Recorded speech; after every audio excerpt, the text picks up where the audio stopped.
नमस्कार साथियों, realty organiser पर लोगों का भरोसा निरंतर बढ़ता जा रहा है। निरंतर नए कॉलोनाइजर्स हमसे जुड़ते जा रहे हैं। हम भी इसे आसान और बेहतर बनाने का निरंतर प्रयास कर रहे हैं। आपकी सहूलियत के लिए हम आसान भाषा में ट्यूटोरियल बनाते जा रहे हैं। इसी सीरीज में आज हम जानेंगे कि न्यू कस्टमर कैसे बनाएं और अपनी सेल्स को रियल्टी ऑर्गेनाइजर में कैसे अपडेट करें। आपको राइट बॉटम में दी गई 3 लाइन्स पर क्लिक करने के बाद व्यू कस्टमर पर क्लिक कर देना है।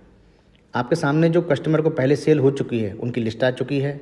नए कस्टमर को सेल करने के लिए प्लस आइकन पर क्लिक करते हैं। अगर किसी कस्टमर की लीड पहले से बनी हो तो उसे आप यहां से सर्च करके सिलेक्ट कर सकते हैं। उसकी जो डिटेल्स हमारे पास पहले से होंगी वो इस फॉर्म में फिल हो जाएंगी। फिलहाल हम एक नई सेल्स क्रिएट करते हैं। सबसे पहले कस्टमर का नाम डालते हैं। कम से कम आपको नाम और सरनेम दोनों डालने पड़ेंगे, अकेला सिर्फ नाम से एंट्री नहीं होगी। फिर जेंडर सेलेक्ट करते हैं। फिर फादर्स नेम मैंडेटरी है, मतलब जहाँ भी ये रेड स्टार का साइन आपको मिलेगा वो एंट्री डालना ही होगी। ईमेल अगर है तो डालना बेहतर होगा। 10 अंकों का मोबाइल नंबर डालना है। देखिए, इस मोबाइल नंबर से पहले से कोई लीड या कस्टमर बना हुआ है। अगर हम सेलेक्ट करेंगे तो उसकी डिटेल इसमें फिल हो जाएगी। हम नो पर क्लिक कर देते हैं और नया नंबर डाल देते हैं। अन्य कोई कॉन्टैक्ट नंबर हो तो उसे भी डाल सकते हैं। फिर एड्रेस डाल दीजिए। फिर पिन कोड, हम भोपाल का एक पिन कोड डाल देते हैं। पिन कोड डालते ही उसके नीचे एक एरिया का ड्रॉप डाउन भर जाएगा, जिस पर क्लिक करके आप सही एरिया चुन सकते हैं। फिर उसी हिसाब से सिटी, डिस्ट्रिक्ट और स्टेट ऑटोमेटिक फिल हो जाएगा। इसके बाद आप कस्टमर के एड्रेस प्रूफ के लिए डॉक्यूमेंट अपलोड करना चाहें तो अपलोड कर सकते हैं। कस्टमर का परमानेंट एड्रेस भी ऊपर वाले तरीके से आप डाल सकते हैं या करंट एड्रेस को भी परमानेंट एड्रेस के रूप में सिलेक्ट कर सकते हैं। अगर आपको अन्य और भी डॉक्यूमेंट अपलोड करना हो तो वो भी आप यहाँ से कर सकते हैं। इसके बाद हम नेक्स्ट पर क्लिक करते हैं तो ये हमसे पूछ रहा है कि do you want to add second information, मतलब इस कस्टमर की डिटेल के साथ आप कस्टमर के सेकंड एप्लीकेंट की या जिसके नाम से उसे आगे रजिस्ट्री या एग्रीमेंट करना हो उसकी डिटेल भी भर सकते हैं। ज़रूरत ना होने पर स्किप फॉर नाउ पर क्लिक करके आगे बढ़ सकते हैं। हम इस बार ऐड नाउ पर क्लिक करते हैं। ये भी वैसा ही फॉर्म है, बस इसमें कस्टमर से रिलेशन का ऑप्शन बढ़ जाता है। ये नॉन मैंडेटरी है। समय बचाने के लिए हम इसे बिना भरे ही नेक्स्ट पर क्लिक करते हैं। अब हम यहाँ बेची जाने वाली प्रॉपर्टी की डिटेल डालने के लिए पहले प्रोजेक्ट सेलेक्ट करते हैं।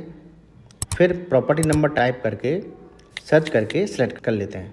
प्रॉपर्टी नंबर सेलेक्ट करते ही आपको इसके नीचे सिलेक्ट की हुई प्रॉपर्टी की सारी डिटेल्स आ जाएगी, जिसे आप वेरीफाई करने के बाद अगले ड्रॉप डाउन से पेमेंट कंडीशन सेलेक्ट करेंगे कि फुल वन टाइम पेमेंट है या इंस्टॉलमेंट में। हम इंस्टॉलमेंट को सिलेक्ट करते हैं। नाउ बुकिंग पर क्लिक करते हैं। सबसे ऊपर प्रॉपर्टी की डिटेल के जस्ट बाद अगर इस प्रॉपर्टी पर आज की डेट में कोई ऑफर अवेलेबल है तो यहाँ आपको दिखेगा, जिसे आप सिलेक्ट कर सकते हैं। फिलहाल अगला ऑप्शन आपको दिख रहा है ऐड स्पेशल ऑफर। कई बार हमें अपने तय रेट या ऑफर स्कीम के बाद भी कुछ डिस्काउंट देना पड़ता है, तो उसके लिए हमें अपने सीनियर जिनके पास स्पेशल डिस्काउंट की पावर है उनसे बात करके एक कोड लेना होगा, जिसे यहाँ डालकर आप एडिशनल डिस्काउंट दे पाएंगे। मैं यहाँ एक पासकोड डालता हूँ। वेरीफाई करने के बाद आपको सामने ये ऑप्शन आएंगे जिसमें आप किस तरह का डिस्काउंट देना चाहते हैं सेलेक्ट कर सकते हैं।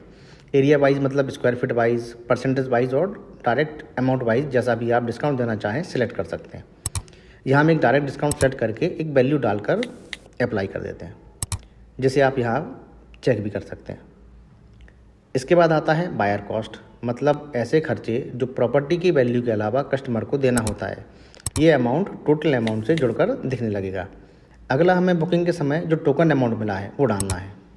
फिर पेमेंट मोड कैश, बैंक या चेक। हम यहाँ कैश सेलेक्ट कर लेते हैं। पेमेंट डेट चेंज करने का ऑप्शन तभी आएगा जब ओल्ड डेट में सेल रजिस्टर करने की परमिशन आपको होगी, नहीं तो आज की डेट ही डिफ़ॉल्ट सेट रहेगी। इसके बाद बचा हुआ अमाउंट कैसे लेने वाले हैं ऑप्शन सेलेक्ट करना है। वन टाइम पेमेंट, मतलब बचा हुआ पूरा पैसा एक निश्चित डेट पर आएगा। इंस्टॉलमेंट, मतलब आप डील के अनुसार अलग तारीख और अमाउंट की इंस्टॉलमेंट बना सकते हैं। ईएमआई, मतलब अगले कितने महीनों में बचा हुआ पैसा हर महीने कितना कितना आएगा। इसमें आप महीने की संख्या के बाद अगर कोई इंटरेस्ट भी चार्ज करते हैं तो डाल सकते हैं। ये ऑटोमेटिक रिड्यूसिंग मेथड से कैलकुलेट करके ईएमआई बना देगा। आप यहाँ स्क्रीन पर देख सकते हैं आपके कस्टमर को कितने रुपए की ईएमआई देनी होगी और कुल उसको कितना इंटरेस्ट पे करना होगा। हम यहाँ इंस्टॉलमेंट सेलेक्ट कर लेते हैं और कुछ अमाउंट डालते हैं।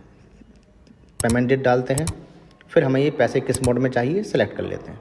अब देखेंगे कि बचे हुए अमाउंट की अपने आप न्यू इंस्टॉलमेंट बन गई। इसे भी आप चेंज करके अगली डेट सेलेक्ट करते हैं तो फिर आपको बचे हुए पैसे की इंस्टॉलमेंट बनी हुई मिल जाएगी। अब हम अगली डेट सेलेक्ट करके पेमेंट मोड सेलेक्ट कर देते हैं। फाइनल ऑप्शन आपको मिलता है टर्म्स एंड कंडीशन सेलेक्ट करने का, जिन्हें आप डील टाइप के हिसाब से पहले से बनाकर रख सकते हैं। कम से कम एक मैंडेटरी है, यह हमने एक ही बना रखी है जो आपको दिख रही है। इसे सेलेक्ट करके फाइनल ऐड कस्टमर पर क्लिक करने पर आपकी सेल्स सॉफ्टवेयर में एंटर हो जाती है, जिसे आप इस लिस्ट में देख सकते हैं। एग्जिस्टिंग कस्टमर को कोई अन्य प्रॉपर्टी सेल करना हो तो बिना नया कस्टमर फॉर्म भरे हम यहाँ से नई प्री बुकिंग करने के साथ साथ नई सेल भी कर सकते हैं, जो आपको लिस्ट में कुछ इस तरीके से दिखने लगेगी। इसी के साथ सेल्स क्रिएशन का हमारा ट्यूटोरियल यहीं समाप्त होता है। रियलिटी ऑर्गेनाइजर की टीम की ओर से आपको बहुत बहुत शुभकामनाएं। धन्यवाद।